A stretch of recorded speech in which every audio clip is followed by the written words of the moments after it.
You can add extra support for your GIGABYTE RTX 40 series graphics card with the dedicated anti-sag bracket that comes in the box. Here's how to install it.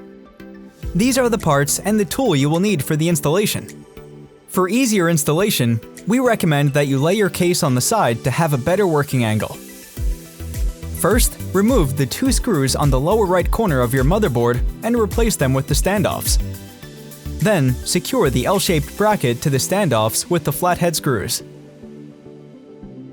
Next, attach the mounting bracket to the back side of the graphics card and screw in with the necessary number of screws.